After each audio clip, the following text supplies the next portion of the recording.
Here's what we know. Everybody wants to talk about the real estate market. Sorry, I'm like rap starring it right now.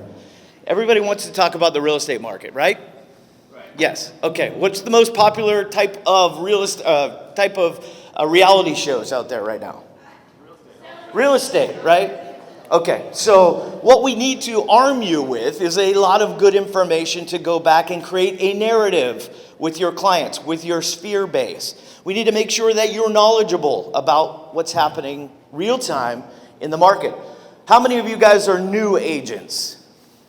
Okay, pretty good selection of you. So the one thing that you can battle experienced agents with is your knowledge of what's happening with the market. So, and then also, creating a narrative. I don't think we're doing a great job as a community of real estate agents in explaining what's happening to our clients with the market. And when I say explain, what I really mean is assessing the information and how it filters back to their everyday life. Okay? So that's my challenge for you when you go back. And it would be like, what's a news channel around here? What news station do you guys watch at 5 p.m.? What's that? Channel 2. KTVO. Okay, so what I want you to, and at that 5 o'clock showing, if you will, one of the things that they always have is what? The weather, right? So I want to challenge you to think of yourself as the real estate expert, just like somebody would tune in to listen to what's happening with the weather tomorrow. I want you to be at 5 p.m. on your social media every day, explaining what's happening to the market and how that reflects upon your clientele or your sphere of influence. Next slide. So here's what we know that's happening nationally. Last week, we added about 25,000 homes nationally. 2 months ago, we were at 250,000 homes nationwide active on the market. Anybody know what a normal amount of active listings is nationwide? Okay, you should know this stuff. 1 million homes is normal. 1 million homes on the market in an active status is what we would call a normal market. When we look at a normal market, what justifies the difference between a seller's market and a buyer's market and a normal market? Anybody know? Perspective. Okay, let's keep going. What else? Perspective, what else? Time on market, days on market. Yes, days on market. So when we look at a normal market, how many days on market would a house sit? 30. 120 days is a normal market. Okay? Guess what?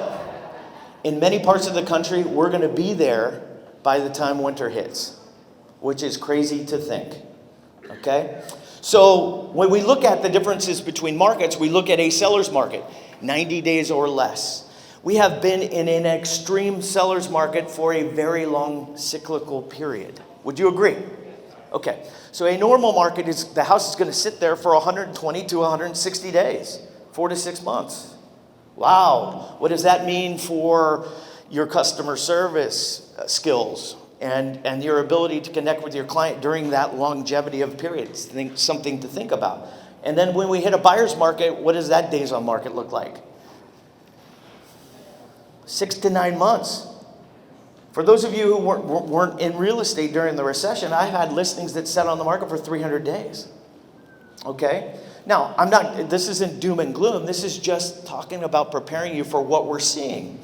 And so nationally, we added 6.2% to the active market inventory last week. Next slide. Here's a illustration of spiking inventory week over week. And you can see we go from 2016, 17, 18, 19, 20, 21, and 22. And these are the predictions for inventory for 22. Here's what we know. Empirically, the third week of May, the most listings for that year will hit the market. Then we see another spike in the middle of June. And then we see another spike after 4th of July, the final push. And so the anticipation is, even though inventory has gone up, 6% week over week, what we'll see is another spike in inventory coming pretty soon here. Now, You couple that with, what else do you think is going to happen the second week of July with interest rates? Many people will say, oh, well, I don't think they're going to raise them again. What's the trend right now? Up or down? So, I mean, if I were a betting or you have to ask yourself, if you're a betting person, are interest rates going to go up or down in July? They're going to go up. Inventory is going to go up. What's that going to do to the market? Question to ask yourself. These are, so the reason that we want to talk about this is when you're sitting down and when you're advising your clients, you got to know this data, because it's imperative that you're sharing with them what the trends look like and how that affects their pricing strategy and their goals, whether it's this year or next year. Next slide. Sorry. We'll try this again. Okay. For the first time, national home prices ticked down since January. And as you guys know, kind of November through February is almost a dead time in the real estate market. That's been different year over year, or these past couple of years, because the market has been so feverishly hot. But what are you guys seeing with home prices right now? What I can share with you, the last 3 listings of mine over the past 2 weeks that we put in escrow have sold at 5% below list price. That's kind of the sweet spot right now for buyer confidence, okay? We've given concessions, and we've brought down interest rates along with that. So the way that you're talking to, whether it's the buyer or the seller, and giving concessions, that's back in the game right now. Next slide. And here's something quite significant. What you see here in the blue and the yellow and the green lines are the average number of price reductions, or the average percentage of price reductions.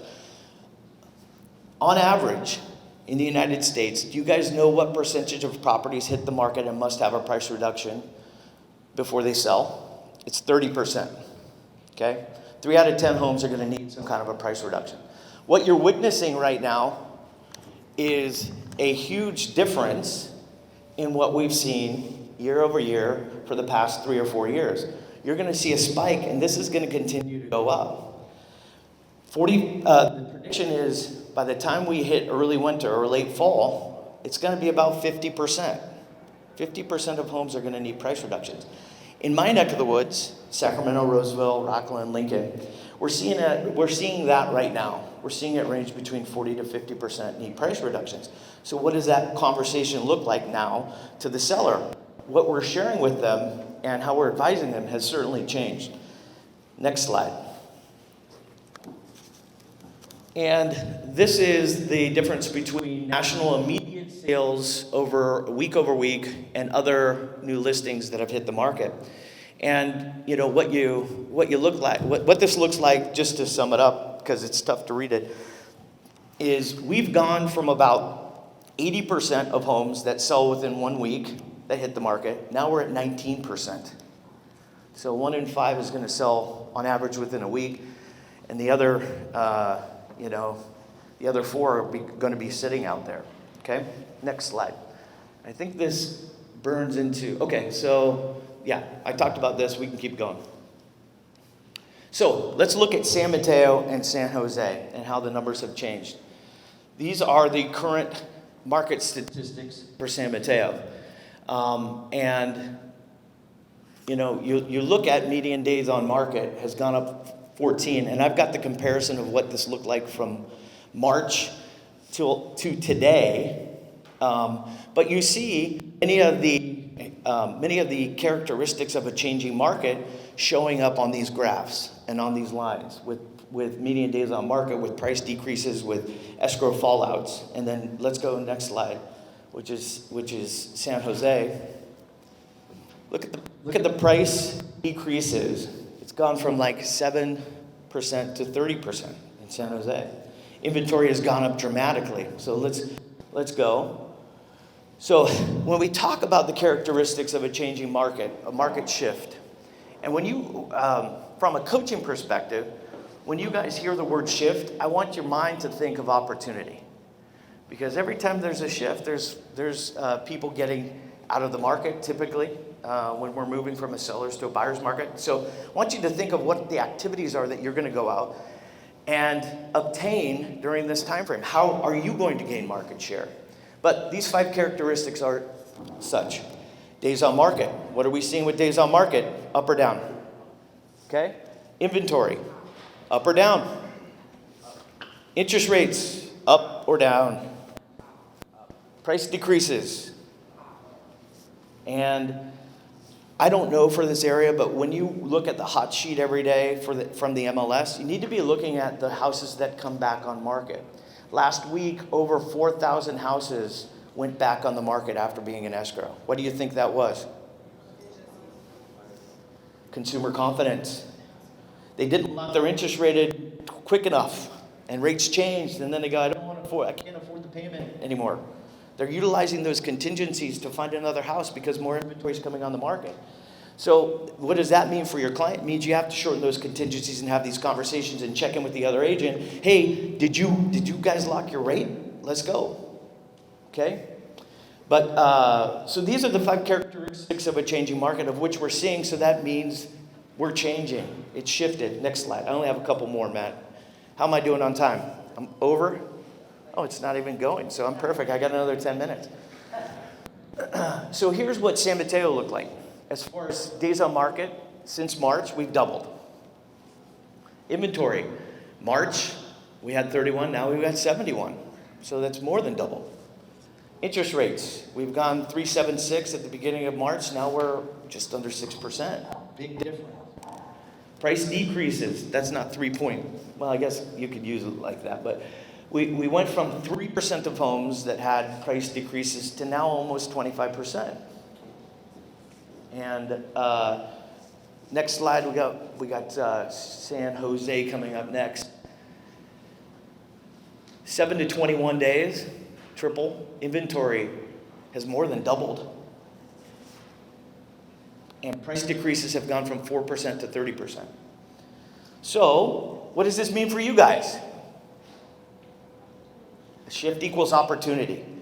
What it means is we have to get out there and get our own fair share. What it means is we have to get serious about our business. What's the period of time on that?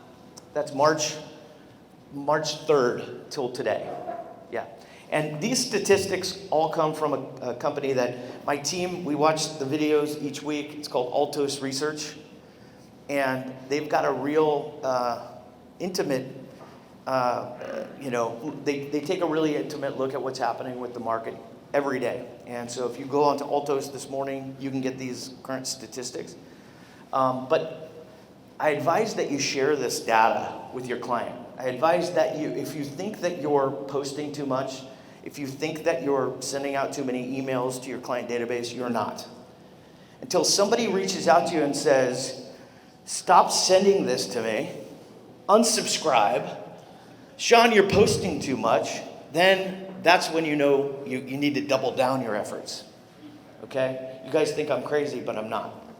Because now is the time to go out there and take unfair market share, and it's also a time to get real about being influential over your sphere. Everybody talks about the sphere of influence, but are people thinking about you when they think about real estate?